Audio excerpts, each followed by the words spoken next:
नमस्कार दोस्तों, स्वागत है आप सभी का आपके अपने YouTube चैनल एजुकेशन मित्र बाय शिव कुमार सर में।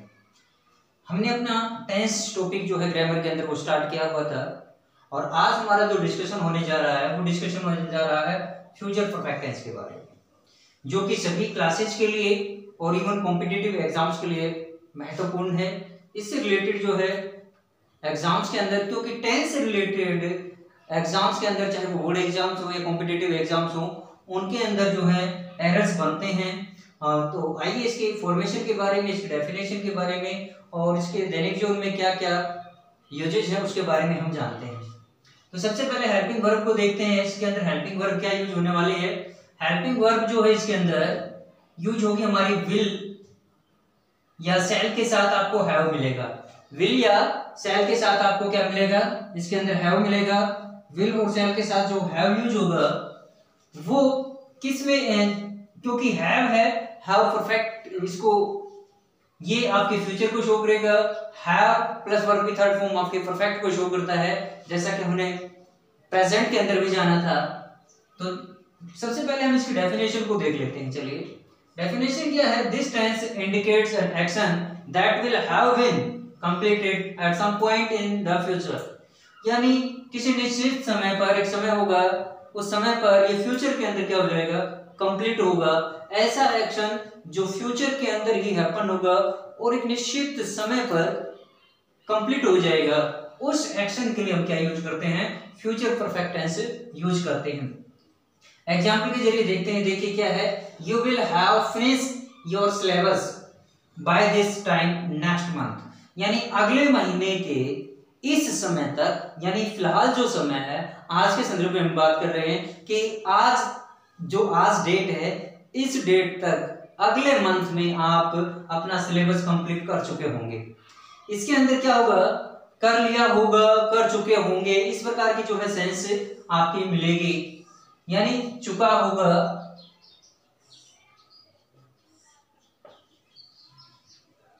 या होंगे या होगी, लिया होगा,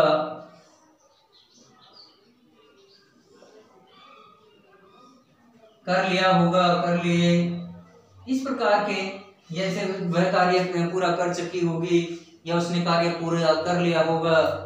तो इस प्रकार की जो रेफरेंस मिलेगा हमें हिंदी के अंदर, वो सेंटेंस क्या होगा, हमारा फ्यूचर परफेक्ट का होगा।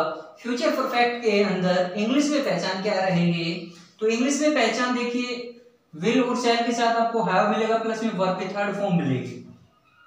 विल सेल फ्यूचर को शो करेगा और हैव प्लस वर्ब की थर्ड फॉर्म आपको क्या दर्शाएगी, वो परफेक्ट को दर्शाएगी, और जिससे कि क्या बन जाएगा आपका फ्यूचर, क्योंकि फ्यूचर परफेक्ट के बारे में जान रहे हैं। परफेक्ट का जैसे प्रेजेंट के अंदर हमने क्या देखा था, हैज या हैव के साथ वर्ब की थर्ड फॉर्म थी, इसके साथ अगर जो विल ऐड कर दिया जाए तो ये फ्यूचर परफेक्ट हो जाता है। तो आइए अब इसके स्ट्रक्चर के बारे में जानते हैं, इसकी फॉर्मेशन क्या है। तो देखिए, सिंपल के लिए फॉर्मेशन क्या होती है, सब्जेक्ट आएगा, हेल्पिंग वर्ब जो कि ऑलरेडी हम मेंशन कर चुके हैं, विल या सेल प्लस हैव, वर्ब की थर्ड फॉर्म और ऑब्जेक्ट, ये इसका साथ रहेगा। जैसे कि यहाँ पर हम एक एग्जांपल के जरिए देखते हैं इसको। Robert will have read various kinds of books. Robert जो है बहुत किस्म की किताबें पढ़ चुका होगा। रॉबर्ट जो है कई प्रकार की किताबें पढ़ चुका होगा। Various kinds, various types. Negative के अंदर क्या होगा, क्योंकि देखिए हेल्पिंग वर्ब सेल या विल में से, विल या सेल के साथ क्या मिलेगा, आपको हैव मिलेगा, यानी डबल हेल्पिंग वर्ब हो गए।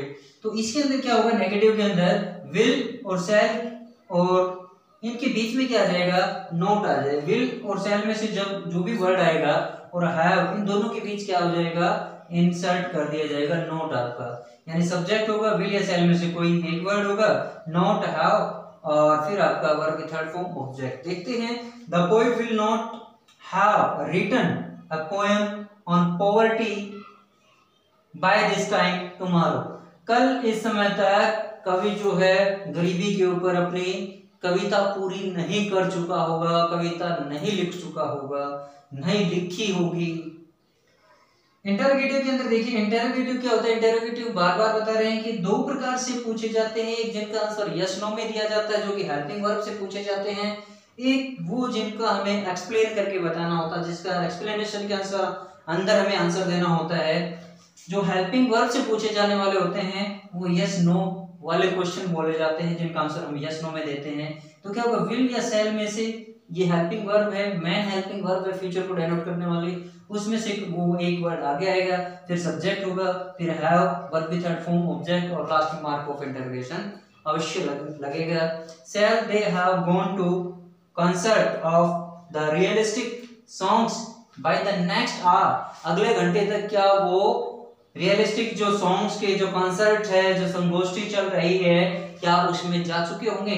नेक्स्ट पल तक या अगले घंटे तक क्या वो जा चुके होंगे? WH वर्ड्स के बारे में देखिए। WH वर्ड में क्या होगा, WH वर्ड इसी कॉन्सेप्ट में, ये जो कॉन्सेप्ट होता है इसी में आगे WH वर्ड ऐड हो जाएगा। तो इसमें WH वर्ड शैल, फिर उसके बाद सब्जेक्ट, हेल्पिंग वर्ब ये हैव आ जाएगा, वर्ब की थर्ड फॉर्म आ जाएगा, ऑब्जेक्ट और लास्ट में। अब यहीं पर देखिए लास्ट में क्या आएगा, मार्क ऑफ इंटरोगेशन।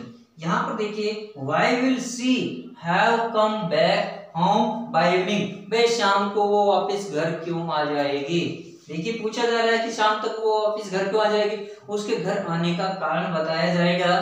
तो ये हमने देखा, इसके जो स्ट्रक्चर है उसके बारे में, इसकी डेफिनेशन है उसके बारे में, क्या इसमें हेल्पिंग वर्ब यूज होगी उसके बारे में। तो चलिए दोस्तों जानते हैं इसकी कुछ कॉमन यूजेज को। जो फर्स्ट यूजेज है उसके बारे में देखिए, to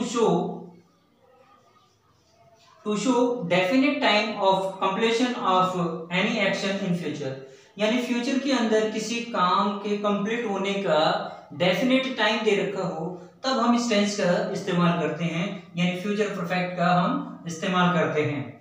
He will have finished his work by Monday.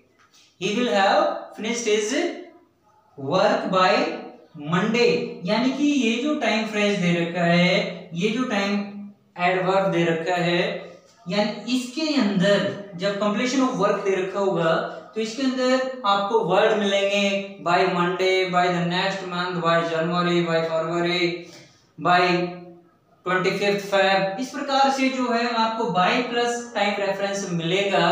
कब? जब हम किसी डेफिनेट टाइम को शो करेंगे किसके अंदर, फ्यूचर परफेक्ट टेंस के अंदर। तो नेक्स्ट यूज को जानते हैं, टू एक्सप्रेस लाइक्लीहुड। लाइक्लीहुड यानी किसी व्यक्ति की पसंद को जानने के लिए, और इन्फरेंस, इन्फरेंस का अर्थ होता है अनुमान, या किसी चीज के अनुमान को लगाने के लिए हम इस फ्यूचर परफेक्ट टेंस का इस्तेमाल करते हैं। तो कैसे करते देखिए, you will have heard the name of mother Teresa, शायद आपने मदर टेरेसा का नाम सुना होगा, अनुमान लगाया जा रहा है। या likelihood, you will have read the Gita, you will have read the Gita, आपने गीता को पढ़ा होगा। लेकिन जब इसी बात को हम लाइक्लीहुड को, इन्फ्रेंस को एम्फासिस जोर देने के लिए कहें, उस पर प्रेशराइज करने के लिए, या उसको और अधिक प्रभाव के साथ कहें, तो विल के स्थान पर हम क्या यूज करेंगे, मस्ट यूज करेंगे।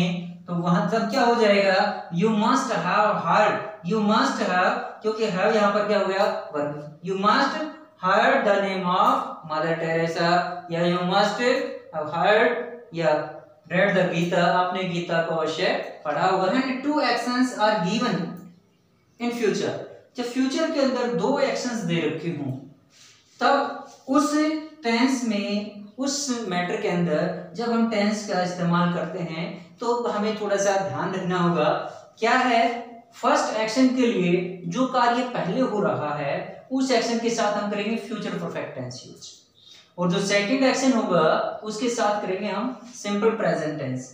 देखिए कैसे, I shall have finished my work, I shall have finished my work before you come, आपके आने से पहले मैं मेरा कार्य पूरा कर चुका हूंगा। यानी बाद में काम क्या होगा, उसका आना, और पहले जो कार्य हुआ उसके साथ फ्यूचर परफेक्ट टेंस यूज किया जाएगा।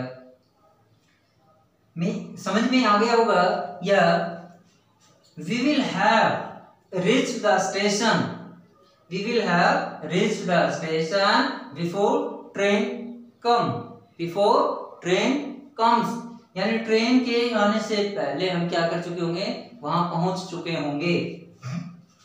आगे देखते हैं अगला पॉइंट, बाय द टाइम के साथ रेफरेंस। जब बाय द टाइम का रेफरेंस दे रखा हो तब बात वही है, यानी दो एक्शन होंगे लेकिन बाय द टाइम, जैसे अभी हमने ट्रेन वाला डिस्कस किया, by the time I reach the station, जिस समय तक हम स्टेशन पहुंचते हैं, the train will have left, जब तक हम स्टेशन पहुंचेंगे गाड़ी जा चुकी होगी। यानी पहले कौन सा एक्शन होगा, गाड़ी का जाना, उसके बाद में हम पहुंचते हैं। यानी बाद वाला एक्शन में क्या आया, सिंपल प्रेजेंट यूज होगा, और जो पहले जो एक्शन हुआ उसमें प्रेजेंट परफेक्ट यूज होगा। इसका एक एक्सेप्शन केस है, वो मैं आपके साथ डिस्कस करना चाहूंगा।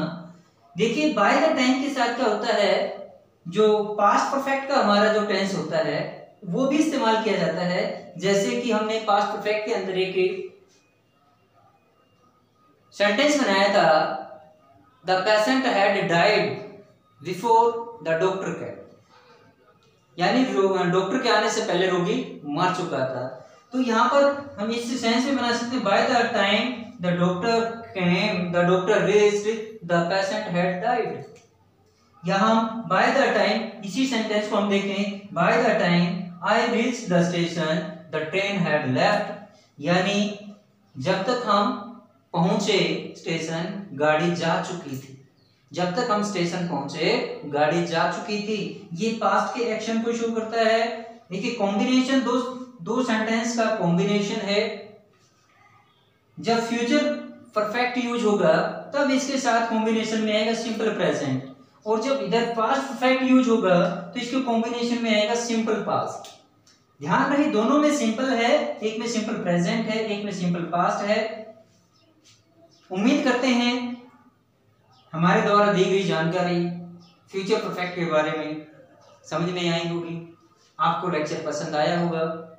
मिलते हैं आपसे नेक्स्ट वीडियो में अपने लास्ट जो टेंस पार्ट है फ्यूचर परफेक्ट कंटीन्यूअस के साथ। तब तक आप वीडियो को देखिए, एंजॉय करते रहिए। धन्यवाद।